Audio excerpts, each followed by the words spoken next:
Sunday morning in Cooperstown, New York. The day is finally here. I think for the first time ever, I've overdressed and Bob is underdressed, or maybe he is exactly where he is supposed to be, right on time, like Buck O'Neil, and you still look better than me, which is the way it's supposed to be.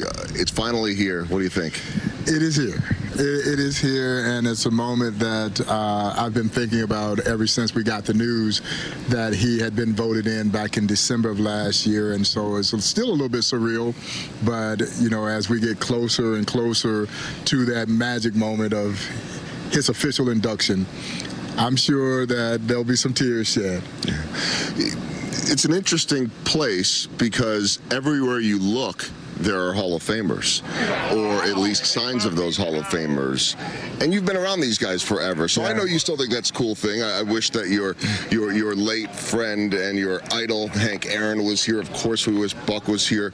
But this is different because this whole weekend is about, in part, Buck O'Neil. So I'm curious your perspective on that, being around all these superstars that are here in part to honor Buck. Yeah, it speaks to what Buck meant to this game.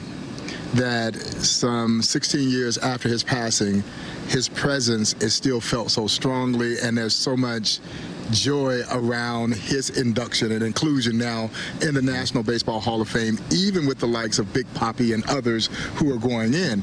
Buck O'Neil's name is resonating just as much here in Cooperstown as those names, and of course those legends who have been here, who are still with us, who've been roaming around all weekend as well. Well, Big Papi's got the big personality to go with it, so he's the attraction, and we're not all that far from Boston.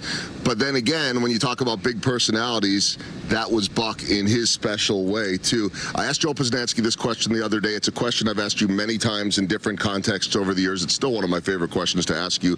What would Buck think of all of this? Oh, he would be genuinely joyous. I think he would still be overwhelmed by the outpouring of love that has come his way, and the fact that people were so vigorous in their belief that he deserved to be in the Hall of Fame.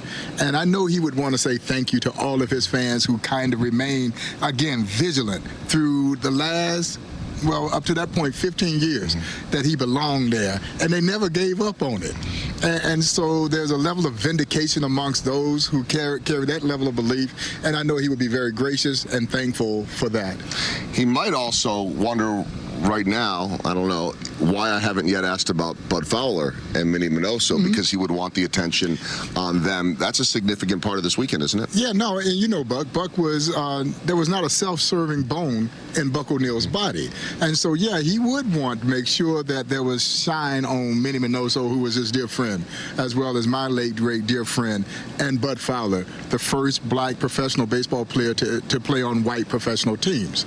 And so they shouldn't be lost. This is a big weekend for black baseball in general, and of course with Buck O'Neil going in, a huge day for the Negro Leagues. Well, you talk about being selfless, and I've thought about that a lot over the last few days. A lot of people have come to be surprised, as I think you were at one point too, that you would not be giving the induction speech. Yeah. At the same time, you talk about being selfless.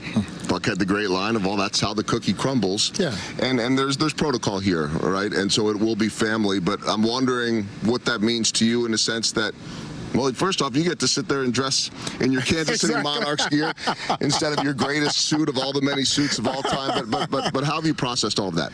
You know, I had a chance to process it. And I'd be lying to you if I told you that I wasn't disappointed. But I understand. Yeah. You know, this is family, and the Hall of Fame's protocol is to extend that opportunity to the family, and they accept it. And so for me, it is now being a part of the audience, relishing in this historic moment, and continue to try to embody the spirit of Buck O'Neil.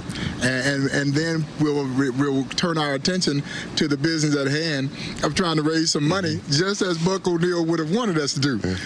That never stops, by the way. The only difference will be, instead of Bob referring to him as the late, great Buck O'Neil, it'll be the late, great Hall of Famer Buck O'Neil. Yeah. And that changes later today, which is amazing. We have some really cool pictures of a younger Bob Kendrick with Buck O'Neil in his later years in life. Can you sum up what this man meant to you? I feel like we talk all the time about what he means to everyone, and we all feel a piece of him, whether we ever knew him or not, but you knew him on a different level. Oh, no question. Buck O'Neil was one of my very best friends. He was my mentor. my confidant. And I feel so incredibly blessed to have had the opportunity to hang out with Buck O'Neil. They paid me, Joe, to hang out with Buck O'Neil. I would have done that for free. And I tell people all the time, and this is sincere, I talk to Buck almost every single day. Now, he doesn't always talk back to me, but I talk to him almost every day because of the wisdom that he imparted. And I tell people the smartest thing that I ever did was I kept my mouth closed and I listened. And I tried to apply the things that he taught me as we're making decisions in and around what to do at the Negro Leagues Baseball Museum. Because this man would find a silver lining in anything. I still hear the voice. I've watched so many of the clips on Letterman where Letterman thought that he was saying that he was a professional baseball player at 12 years old, and he goes, I wasn't that good. But I was good. And he wanted people to know that he could play. Right. You know, we talked about that yesterday, all this ambassador stuff that everybody was talking about. Buck O'Neil said, I could play. And he could play. And he could play. He also could make everyone feel so good about themselves. Yeah. And I know everyone will feel so good about themselves today, especially everybody at the Negro Leagues Baseball Museum and those that have been touched by Buck O'Neil throughout the course of their life or even well after his life. Bob, I know that this has been in the works for many, many, many, many years. It is long overdue, but as Buck would say, he's right on time. Right on time. Thanks, Bob. Absolutely. Congratulations. So, man, thank you. And thank you guys for being here. This is so special for all of us at the Negro Leagues Baseball Museum. What an amazing weekend this has been. To honor Buck O'Neil and all the other Hall of Famers, including Bud Fowler and Minnie Minoso of the Negro Leagues. And once again, even without a suit, he looks better than me. And that's the way it's supposed to be. Guys, back to you.